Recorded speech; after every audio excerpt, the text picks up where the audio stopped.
Okay, I'm starting now. So, good afternoon, everyone. People in the cafe, people talking, people working. Please if you can listen when you can. If you can't, that's okay. And so, my name is Miri Okazaki, and I am here to visit, but I'm playing piano today. So today's event is about talking about suicide prevention and also listening to the piano too. So it's not just about piano, but I'm going to be talking about the suicide prevention. Okay. So June is actually June is the month of the men's mental health month. So we need to bring that awareness for the mental health for the men too. That people are realizing that emotional suffering is not only showing by crying, but it could be from the irritation or working really hard or avoiding withdrawal. Those are the ones that, or carrying everything by yourself, right? So those ones, the one that men shows their emotion. Yeah, so we women or human, we need to be aware of it. So I started to do this event in March and in Canada, and the focus was to bring the awareness of the suicide. And in May, I did the same event in Canada as a part of the mental health, and today is the June mental health awareness. The reason that I'm doing is that I have been wanting to do this event for 10 years, but I was really reluctant for a long time. And because the reason is that my mom died by the suicide. So I'm a suicide survivor. So I wanted to use this experience and to help the community. So when my mom died, it was 1997. It was nearly 30 years ago. First 10 years, I hid everything, so I didn't talk about it. The second 10 years, it was my healing journey, how I healed from it. And then third 10 years, this 10 years is the one that I started to think that what can I do with this experience? So this is what I'm doing. During that last 10 years, I was working with a hospice and a volunteer and working with a group to, as part of the suicide grieving facilitator, working in a group and working one-on-one and trying to use my experience more useful. Yeah. So that third 10 year, what I was wanting to do is to do the event combined with talk and piano. Yeah, so this is the very first one that I'm doing across the border, so I'm very excited. My mother, she loved listening to my piano. So when I play piano, it's like a prayer to my mom, and also not just the mom, but people who had to push to the point that they have to end their life. So it's a prayer for all the precious lives. Yeah. So for the past 10 years, I just didn't have the courage to do it, but then I'm just get the ball going, and then this is my fourth time doing this event. So the death itself, death is really sad no matter what, so you can't compare with it. But when it comes to suicide death, there's a complex emotion is combined together. Yeah, it's not just a sadness, but there's a trauma and shock and blame and all kinds of emotion is combined together. So even though we know in our head that okay, we can't really compare to death, but when we hear that the stories like oh my father died with the cancer, in our mind it feels like oh that's good for you that your dad died in a normal way. We hate thinking about it. It feels cold, but we can't help but thinking that way. Yeah, and then we sort of hate ourselves thinking that. So the fact is that in Japan, the number one leading cause of the death between the teenager is suicide. it's really sad, right? And I was checking in the United States that what's the cause for the teenager. The number one is accident, car accident or whatever the accident, or gun accident. Number two is a homicide, and number three is a suicide. So it's pretty high in the teenagers too. The people who left behind, that we really struggle with that. Why did they have to end their life? And what was so problem? Is there anything I could have done, or it's my fault, or I can't really tell them that I couldn't stop them, or why didn't I see it? So that kind of all kinds of emotion happens. Everything is really sad, but again, it's the blame or guilt and stigma. All those ones are the ones that really complex that emotion. And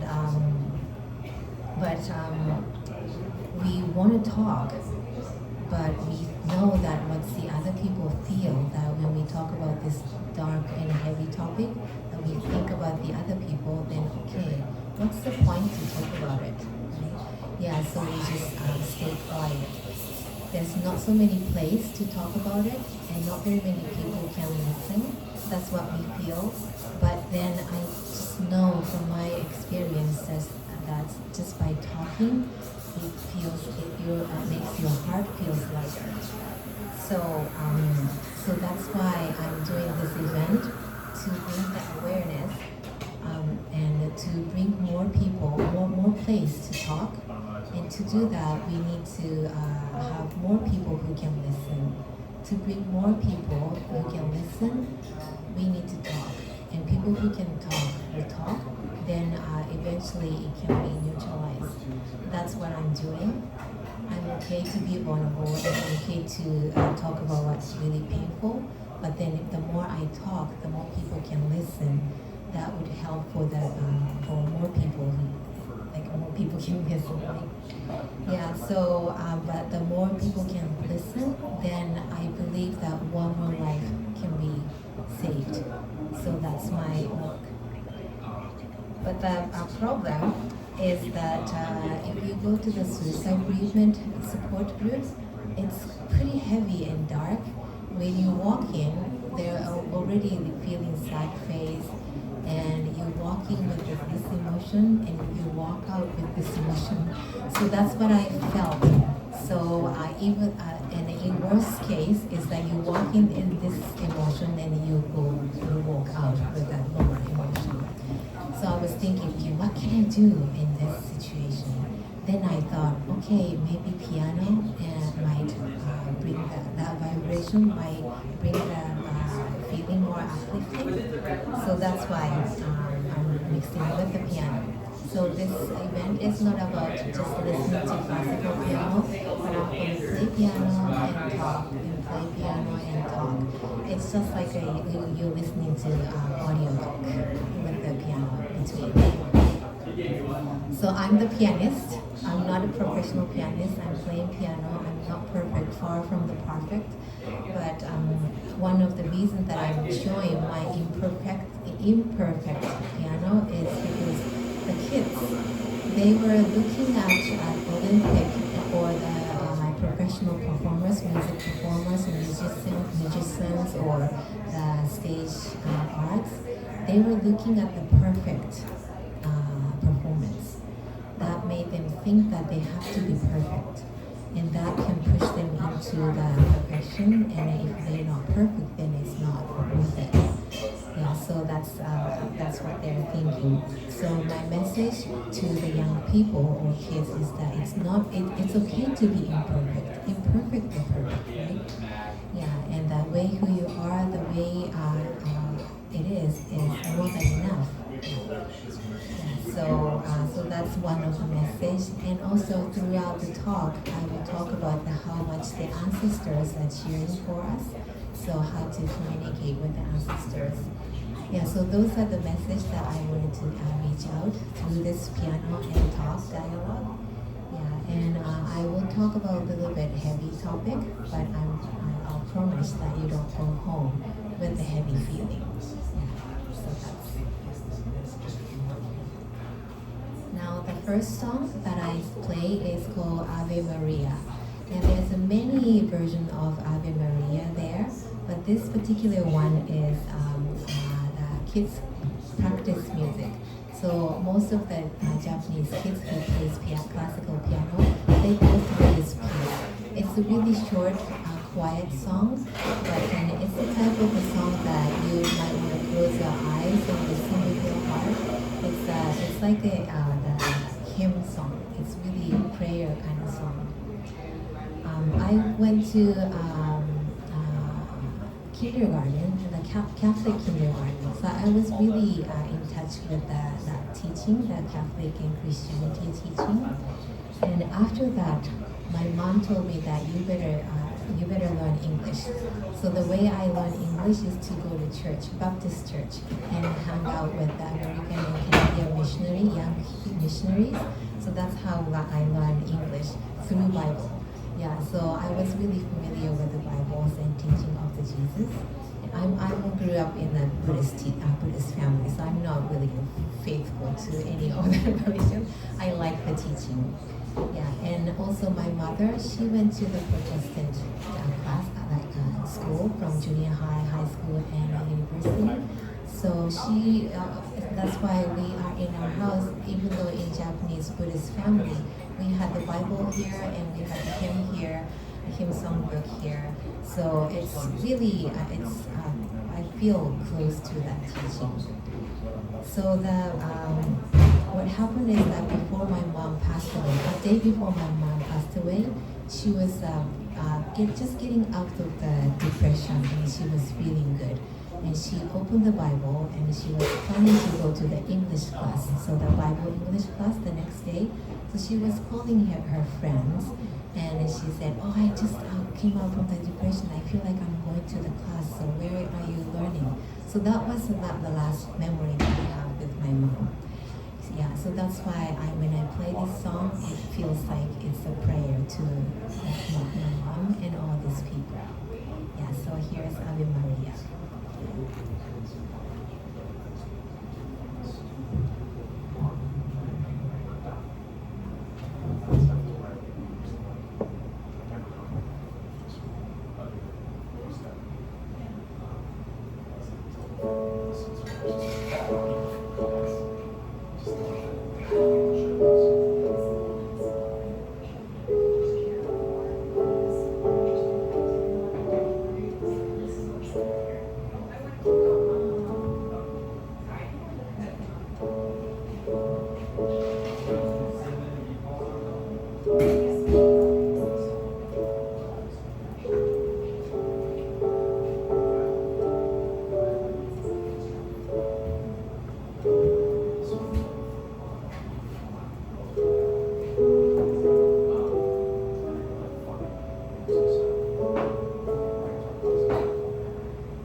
Thank you very much. So that was Ave Maria.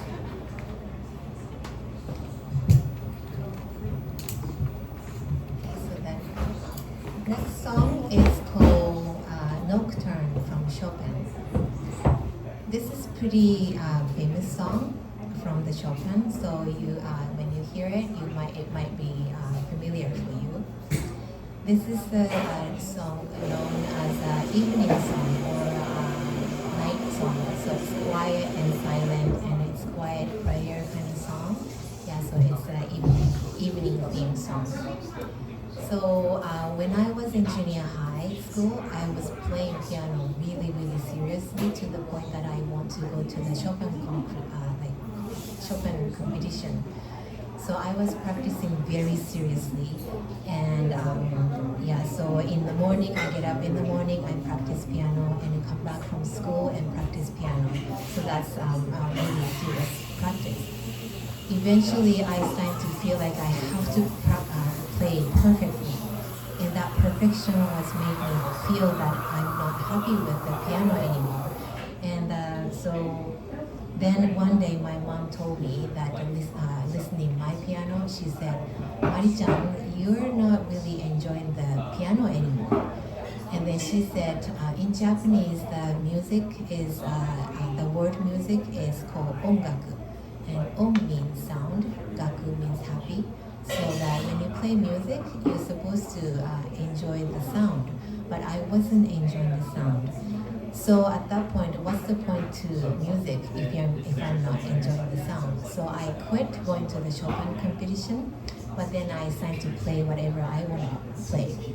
The only promise that I promised with my teacher was that my teacher said, okay, you can play whatever the song, but just stick with the original, traditional classic music.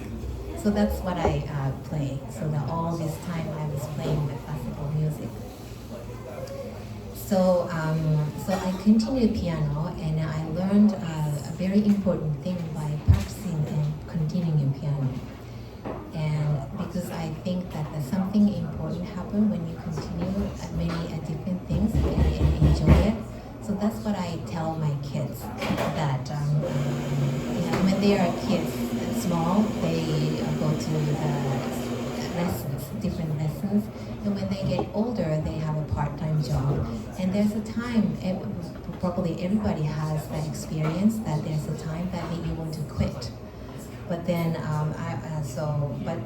when my kids told me that I want to quit lesson, or I want to quit the part-time job.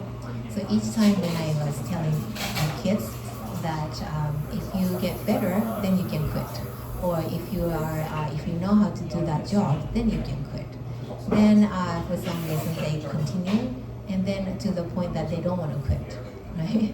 Yeah, and I think that by continuing it, if you get through the hardship, then you learn something really important.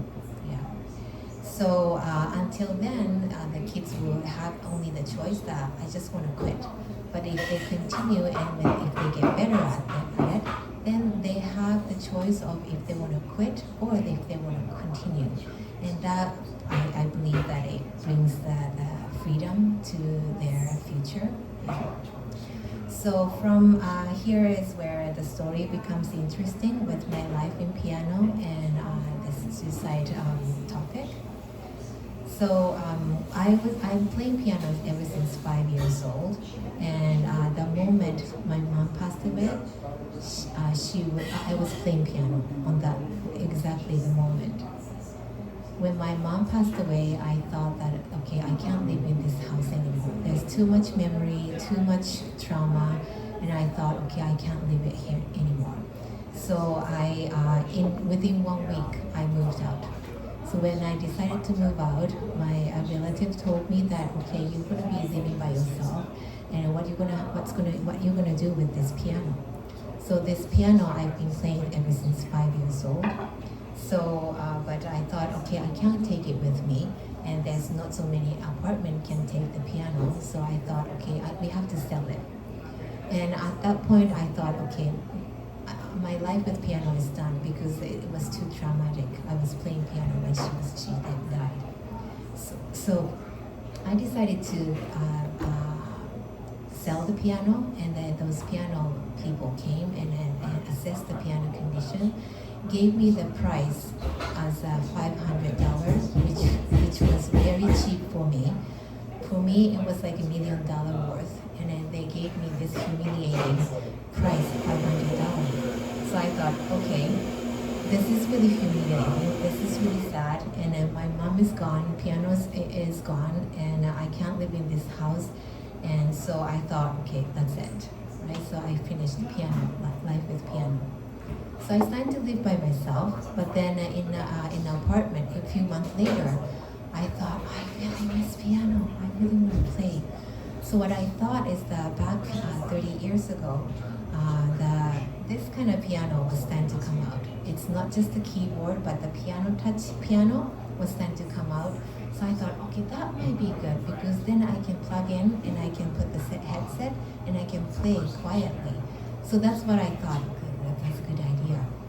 So what I did is that on one Sunday, I remember it was Sunday, I went to the place and looked at the piano, and this kind of piano was there, and it was $1,800.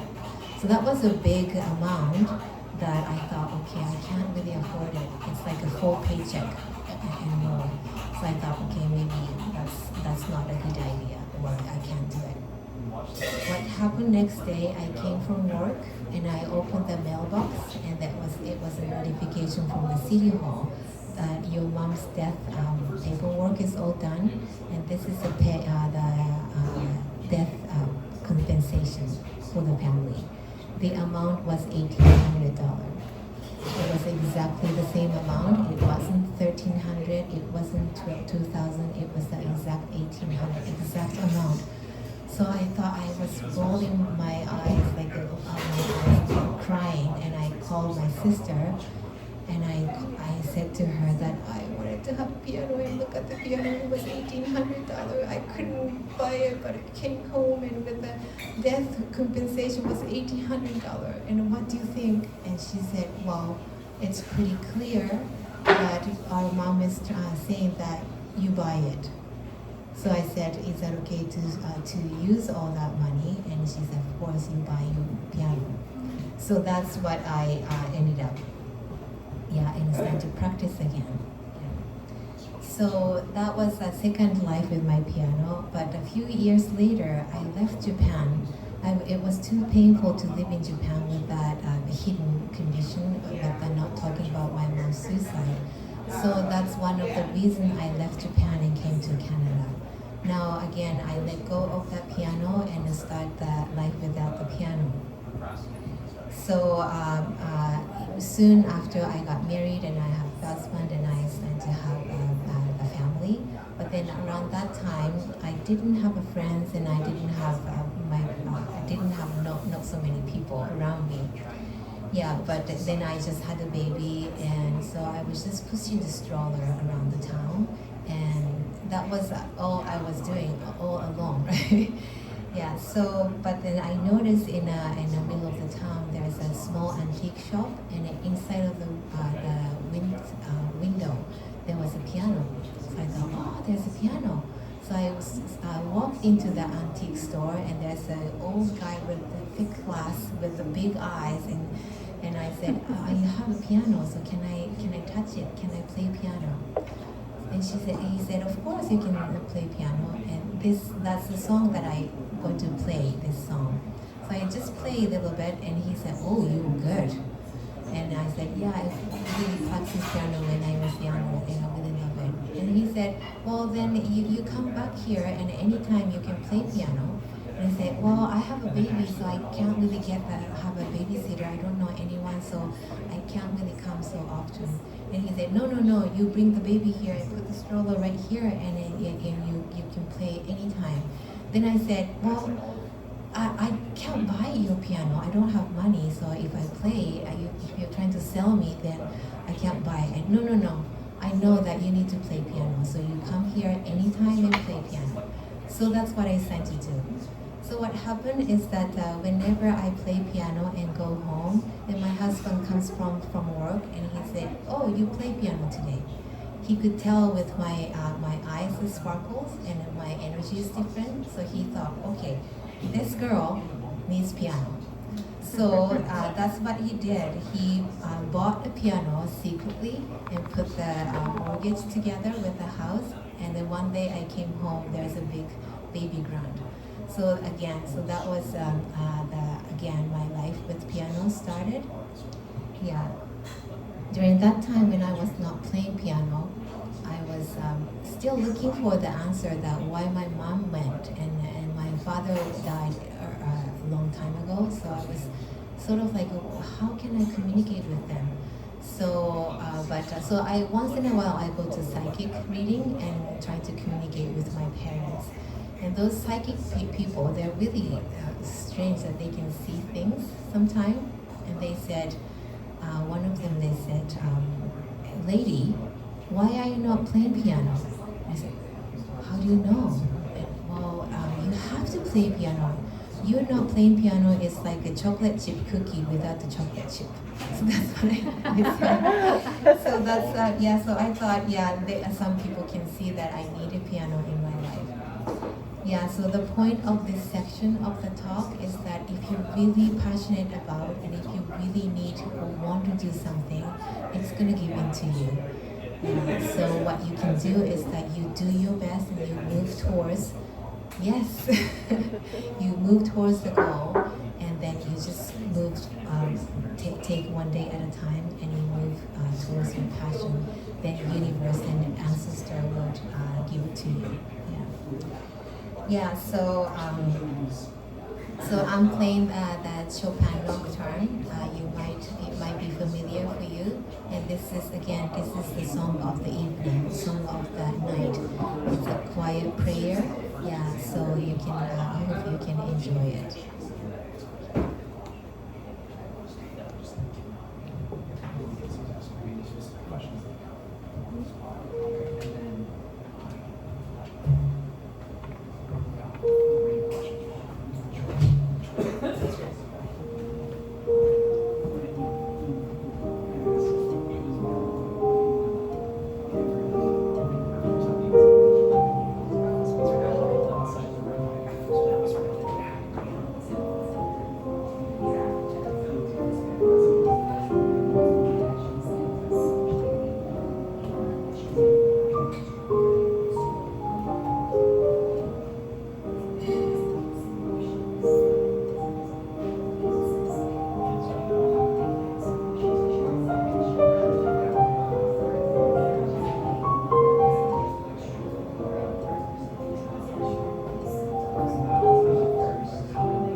Thank you very much.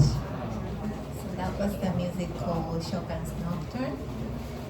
And this music song is also hidden away in my life because this is the last song last music that my sister did for the student recital. And my mom told me that don't ever play that song. This is your sister's. Oh.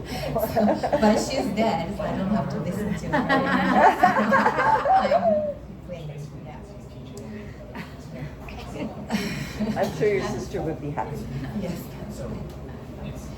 So the next song is called Chopin, again, the Chopin's Heroic Polonaise. This is one of the songs that's very difficult in Chopin's piece. And this is the theme song of today. And this is a song that's very strong and cheerful and heroic and a very powerful song that cheers the heroes and heroines. But for me, it became the saddest song in my in the entire world, entire my life. Yeah. So for my mom, she developed menopause, and through that symptom, she started to develop insomnia. So she couldn't fall asleep. So she started to take the medication, and that was the beginning of her bipolar. So when she feels depression, then she'll take the antidepressant. And antidepressants start to work too much, then she goes into manic. Then she will take the tranquilizer. So that was a repetitive pattern. And once she was like a sunshine for all the relatives and family, but then she was completely controlled by the medication. Yeah, so there's a one point many times that I was living with her, so there's many times that she was just laying on a couch and she just grabbed my hands and she said, Mari-chan, I just want to die. I said, do you understand my feeling? I just want to die. So that was one time, and the next day she'll just get up and go into the manic, and she just go to the golf and getting at the friends and getting into the fight. Yeah. So but the pattern was getting worse and worse eventually, and there's leading to the day that before she passed away. So the day before she passed away, we were going to the small like short trip. Yeah, like onsen trip. On the way home, she was feeling better and she was communicatable. So I was telling her that instead of the medication, why don't you try the herbs or Chinese herbs? So we picked up the Chinese herbs and then she was starting to feel better. And that was the time that she thought, okay, I'm getting out from the depression. I'm gonna go to the English class again tomorrow, so I'm gonna call my friends. So that was leads to that first part of the story. So around that time, I was practicing piano, exactly this piece. This practicing piano for the student recital. So I was getting up in the morning about 6:50 and then practice piano for 20 minutes and then get to work. So that was my daily routine. Yeah. So on that day of the day. In the morning when I get up, just like a normal day, and I thought, okay, I'm going to practice piano, but I wanted to check my mother because she was always up and down. So I went to check her bedroom, and she wasn't in the bed. So I thought, okay, she's up. And I look at the kitchen, and then the kitchen light was open. So I thought, okay, she's trying to cook. So I didn't really bother going in there, but I just turned around and started to practice piano. So, and after 20 minutes of practicing, I came out from the piano room and I went to the hallway. That's where I found out she was standing there. And at the beginning, I thought she was making phone call. But then as I approached, then I realized that was happening. She wasn't standing, she was floating. Yeah, so that's what I found. So that was the day that my life went upside down. And yeah, so not only finding my mother committed suicide, but then losing mother, but it was a suicide, and I became the first and only witness. So that was the trauma. But the further problem is that I didn't talk about it. We decided to hide it. So to honor my mom's life, in a relative meeting, we decided that, okay, let's not talk about it. And when people ask what's the cause of the death, we decided that it was a heart attack. And I found her in the bed. So that was a made-up story. From then on, for 10 years, I never talked. I talked to a few people, few very close people, but then I didn't talk about it. During that time, I was going through the PTSD and different flashbacks and all the symptoms, and haunting by the bad dreams and all that. Right? Yeah. So. I developed that extreme anxiety. I was so fearful of everything, the butterfly and people walking and the wind blowing, the darkness or light, everything was scary. Yeah. So that was my 10 years, first 10 years.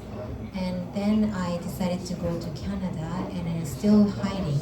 But one day, I was talking to my friend and it became like how our parents died. And then I thought, you know what, I think I'm gonna talk about it. It was the first time I started to talk about the real story. So my heart was pounding and my throat was choking up and my voice is shaking.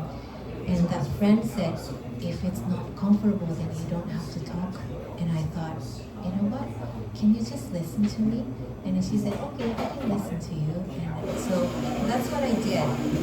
And that was the first time I really talked about it. And then after that, it was like getting off the armor, the heavy armor. My heart felt so light. Then I thought, okay, this is something that I needed to do. So that was the time that I started to, that was the beginning of my healing journey. Ever since I started to talk, learn about different things, trauma or mental health and personal development, all kinds of stuff, and joined the suicide bereavement group and started to support the people. But then what happened is that this song is the one that I could not hear and I couldn't play, and it was like, if I play, I remember. Yeah, and the sound and the vision comes together and it stores in the body. So when I hear this song, it just, everything comes back and I just wanted to stay away from it. But the reason that I opened up this song is because it was because when I moved to Japan.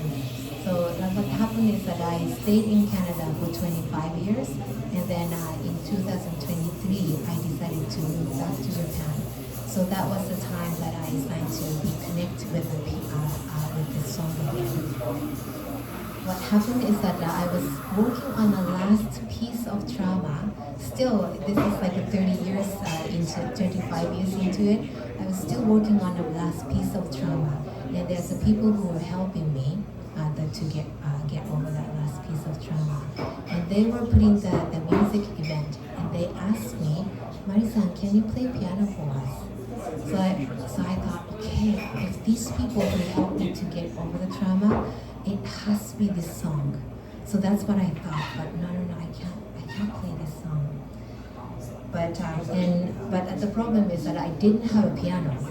So to play this big song, I have to have a piano and I have to practice every day to be able to be on a stage. So I was trying to make an excuse that I don't have a piano, I don't want to play this song. So I was trying to make all kinds of excuses, but then I thought, you know what? This is a great opportunity to get over this last piece of trauma.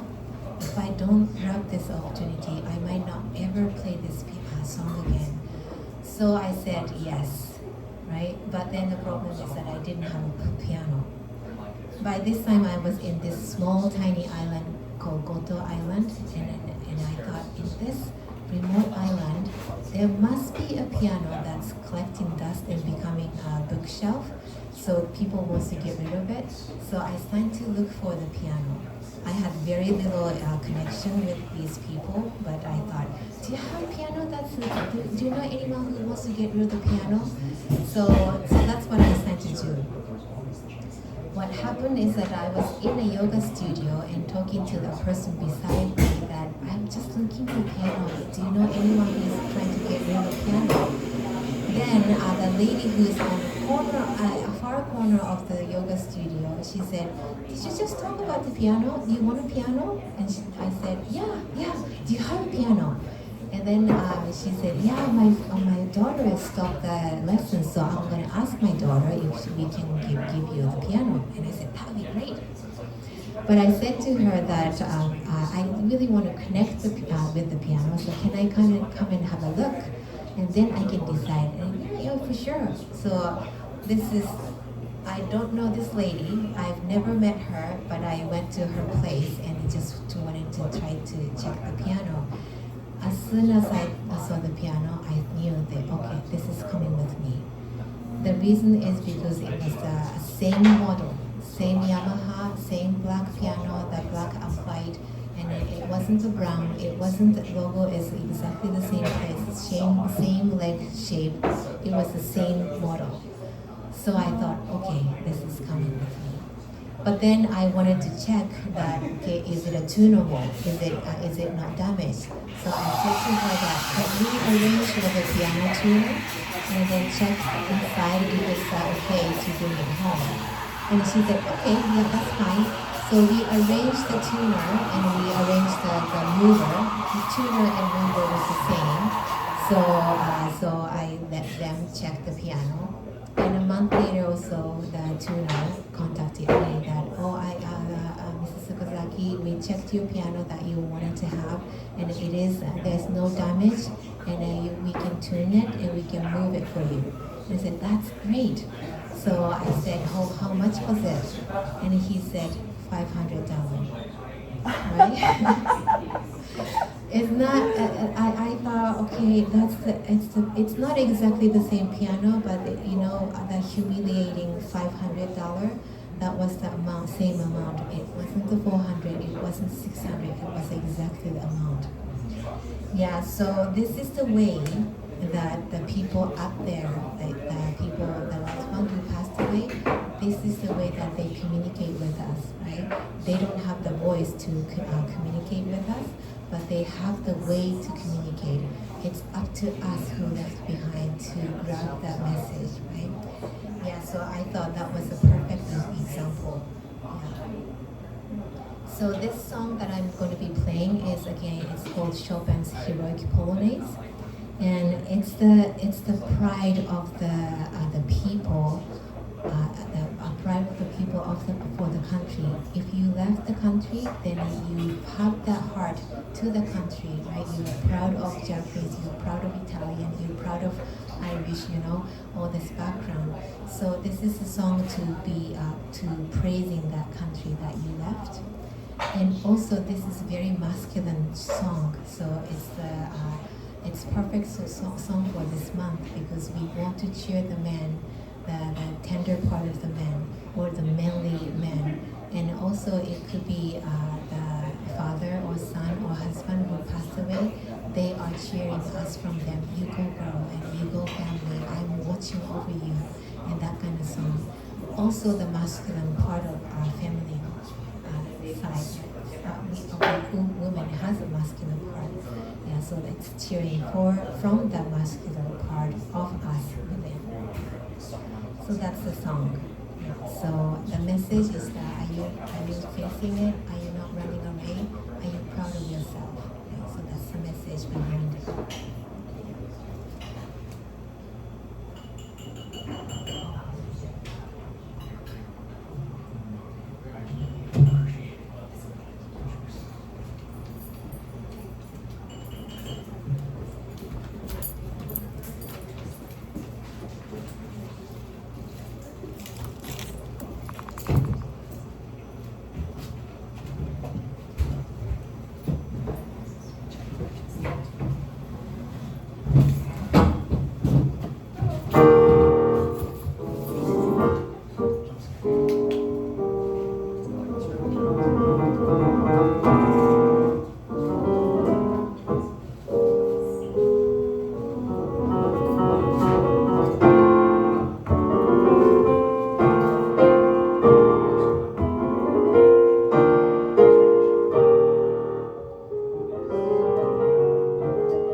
Breathing.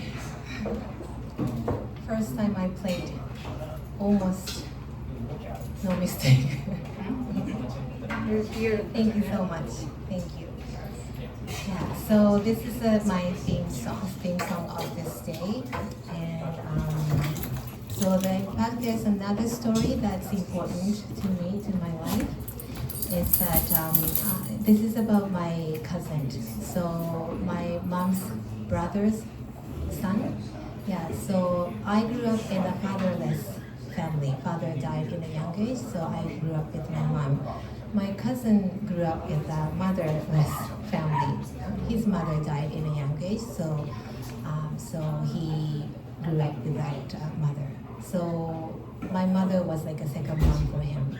We were very close. Yeah, so, but even though he was very close, like a cousin or brother-like position, he didn't know. My relatives and my cousins didn't know about why my mom died. So they all thought that my mom died with a heart attack. So what happened is that after 20 years of my mom's death, I had the opportunity to talk about the suicide death at the TED Talk. So if you search TEDx with Mary Okazaki, then you can see my talk. So the topic was about what is it to lose the loved one with a suicide. So my talk was about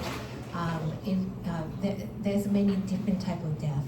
So if people die with if people become a cancer and diagnosed with a cancer, there's the people who can recover, or people can die from cancer, right? So that's an illness. So it's the same with the depression. When people are diagnosed with a depression, they can get better, or other people can die. And often the death by the depression can be a suicide, right? So that was my message. That please do not stigmatize the death. Yeah, I wanted people to stop looking at the suicide as with a judgment or stigma, and this is another death, right? So that was my speech, and I was quite proud of myself. And I put a Japanese subtitle, and then finally I showed that to my family, cousins, and relatives for the first time. Yeah, so my cousin, until then, he didn't know about it, and he said, "Oh wow, I didn't know about it." And he said, "Oh, Mari-chan, you did a great job. It was a good speech." So I thought, okay, I share the message. But then what happened is that 2 months later, that cousin died with a suicide. I was devastated. This time I thought, okay, it felt like it was my fault. I know it's not my fault, but it felt like it was my fault. The timing was too close, and I felt like, okay, did he feel relieved by my words? Or did he feel understood? Or did he feel like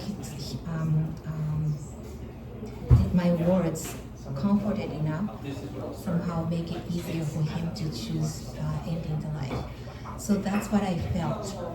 Yeah, so that's the feeling that people left behind after the suicide. If there's a one suicide, there's a 5 or 10 suicide survivor. We all, most likely, we all feel the same thing. Was that my fault? What could I have done? And then they do the self-blame. But then, as I work with the suicide bereavement group, it's not no one's fault. It's the fate, right? Yeah. So that's what I wanted to pass to the other people. In my case, my mother took her life just 10 meters away from me. It was just one door away. And I was playing piano, like I was freaking playing piano. Yeah, so it felt like I was the only person who can save my mom's life. But then it's a fate. You can't change the fate, right? Yeah, so if there's a people who are blaming yourself with the people around, like suicide around you, then please know that it's not your fault. Yeah, it's the fate, right? Yeah, so that was my message. So thank you for listening. Now, there's a continuous story about the piano though. So when I found the piano in this remote island in Goto, I was tuned by, that was tuning person was a different person. And then for 2 years I didn't tune. Then during that time I decided to do this event. So I thought, okay, I need to tune it again. So, but I thought, you know what, I'm going to look for a different tuner. And so I happened to have this, my Reiki student's father was a piano tuner. So I thought, okay, I think I'm going to ask you to tune this piano. So this old guy who is deaf, he has hearing aids, and he's like, how do you tune the piano without hearing, right? But he came and he started to tune it. So he started to take the piano all apart. When he opens that piano that given to me, he said, hey, this is the first piano when I started to open the music store in this island. It was 45 years ago, and this was one of the first piano that I touched. So I thought, oh, okay, so that's another message from the other side. When that kind of coincidence happened, then it's like the universe telling you that, okay, you're on the right path. So it's up to us to find that coincidence. Yeah, so it's interesting, right, how the life unfolds. Yeah. So the next song is called Farewell Song. This is also from Chopin. And some people, it's quite famous in Japan, but I'm not sure how famous it is here. This song was made by, again, Chopin, and it was made as a practice song. But then Chopin admired this song so much that he said that I will never be able to create this kind of beautiful melody. Yeah, so he himself was really admiring this song. Yeah, and later this song was named as a farewell song. Yeah, so when you enjoy the classical music, you want to envision the scenery. So some people don't like classical music, right? I like classical music. Yeah, but yeah, so if you can envision the scenery. So this song is the farewell song, so you can think about people who passed away or people who are in the heart but being distant, and just prayer for them. This song starts with a really calm song, but in the middle it goes crazy, just like the emotion goes crazy, and that's the time that I can't really play quite well, but you can probably feel the emotion. Yeah, and then but the end, my favorite part of this song, is at the end. It was like really calm, and then you start with the calm, and you go through the emotion, and come back to the calmness, and you sort of like convincing yourself, it's okay, you go to bed and sleep, and then there's another day tomorrow. So that kind of song. So it's really beautiful song. Yeah. And yeah, so yeah, classical music, you sort of like memorize everything and try to play perfect. Yeah, but then if you can visualize the scenery, then you can really enjoy the classical music. Yeah, so yeah, if you can put your life in the sound, then it's like your own lyric. Right? Yeah, so that's what you can do. So that's so next song is Farewell Song by Chopin.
I've been through many deaths, just like everybody else.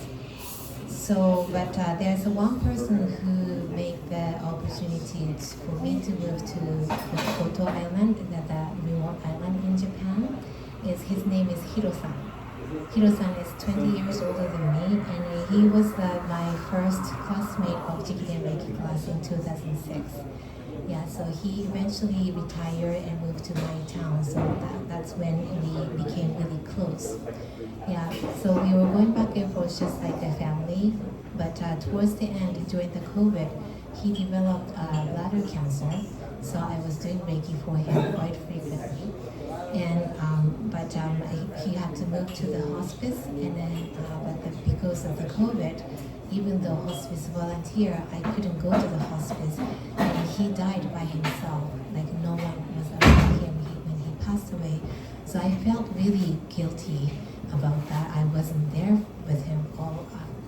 So, but then what happened is that 6 months after he passed away, he came to my dream, and he said, he just said this one sentence. He said, "Mari-chan, flood's gonna come." That's what he said. He just said flood's gonna come. He didn't say when, he didn't say what to do, but he just told me that in 2 years, flood's gonna come. That's what I started to notice, thought, okay, he's trying to protect me probably. So I started to look for the house, because I was living in the floodplain. So when the flood comes, our house is gonna be under the water. So I thought, okay, maybe I'm gonna look for the house towards the mountain. That's when I started to notice that the housing price was go up really dramatically. So this is a situation that you can sell the house, but you can't buy the house, right? So that was the situation. That's when I started to look for the house in Japan. Yeah, and then I looked for Nagasaki, where I grew up. So that's where I grew up. So of course I would go back to Japan. That's what I thought. But when I looked for the house in Nagasaki, I didn't feel the connection. That's where I started to look for, okay, where is a different place? Then I found this island, Goto. I don't know anyone, but I just remember that I visited once before when I was younger. And so I thought, okay, I'm going to look into it. So I was looking with the Google map, and okay, this is an island, okay, I have to take a ferry. But then the moment I switched from the Google map to Google Earth, that's the time I thought, okay, this is the place. Yeah, so that's where my life in Japan started. Yeah, the Google Earth was showing that the blue ocean, the color of the blue ocean, how many farmland is there, and I just by looking at it, I felt like a life force there. There's a food, and there's a food source, the ocean and the farm, right? Then I know that that area is a typhoon area, so it's the root of the typhoon. That means that they constantly get the natural disasters. When people are in a disaster area, usually they know how to help each other. Yeah, so I thought, okay, I think these people know how to support each other. And in that life in Canada, that's what I felt lacking. The people are so individual, and it's not really connected. I felt the disconnection between the people. That's why I thought, okay, if I move there with my family, my boys would be able to feel that the human's connection. Right?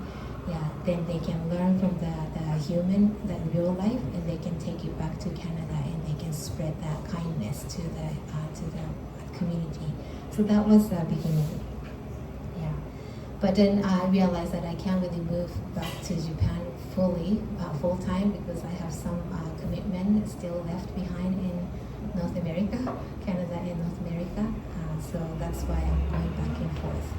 Yeah, but again, that's the point of this part of the talk, is that the dream is also important. If you pay attention to the dream, then you can really communicate. The dream can be the guidance of opening up the path, right? Yeah. So that's this part of the talk. So the last song for today is a very short song. It's called Minute Waltz, and other name is called Puppy Song. Yeah, so it's a a dog song. Yeah. Even though it says a minute song, I can't play in a minute. It played it probably in 2 minutes or so. Yeah.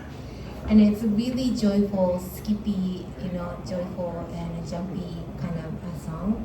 And I love dogs, and then and I always have dogs. And in fact, my very first summertime assignment when I was in grade 3, it was about the dog.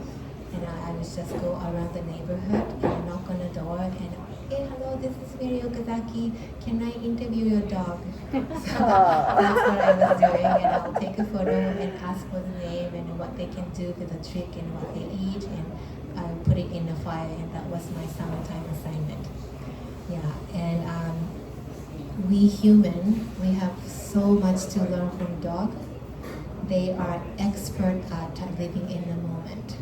Yeah, and we go out for the shopping for 2 hours and we come home. They're like greeting you like you have been seen for a lifetime, right? So so they're living in the moment.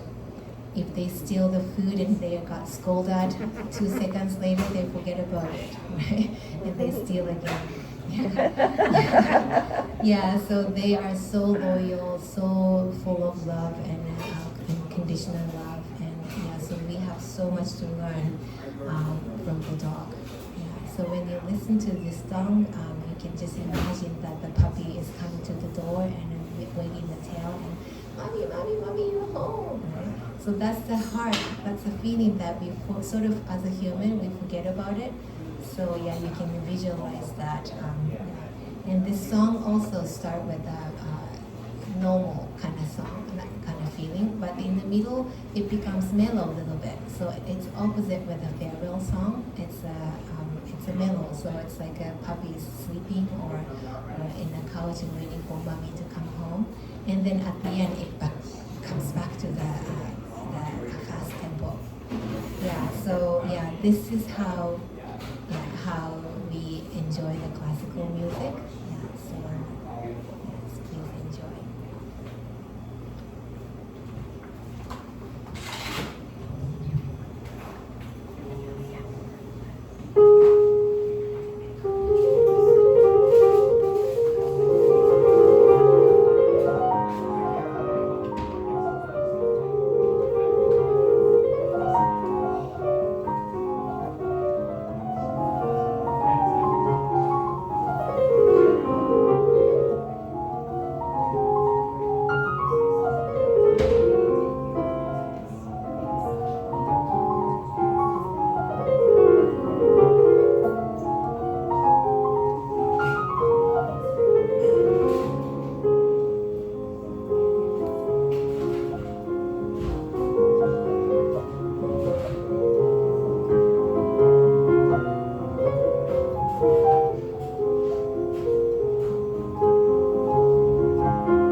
So this is it. So thank you so much for being here and sharing this space with me. And so usually the piano recital, this kind of thing, is that the big song comes to the end, but purposely the song is placed in this order. Start with the prayer, and then next is the life and music. Next is the core part, the climax, and of this this event. And then the farewell song is more like a cleansing. And then at the end, the hope and wish and dream, right? Yeah, so this small event I've been planning and for 10 years, and I thought that I'm not good enough, or I can't do it. So that was my struggle. But then, if I really ask my heart that what you really want to do with your experience, then I come to the conclusion that I really want to share this story and bring the awareness to the community that suicide happens. It's not common, and what's problem is that we make it pretending as uncommon, right? So if you encounter with the people who feel like they want to disappear, or they don't want to continue the life, then you just sit with them and then listen to them. You don't have to give any advice, no suggestion. We just want to be heard. And then if you don't know what to say, you can just say that, thank you for sharing. That's all that we want to hear. Yeah, so, and then if you have a choice, people wants to disappear. If you have a choice to die, then you also have a choice to live. So if you choose to live, then you can maybe go to the pet store and look at the puppy, or go to the flower shop and just pick up one flower, or call me, or call friends just one more time. That would get you going to the next day. Yeah. Thank you so much for sharing the space.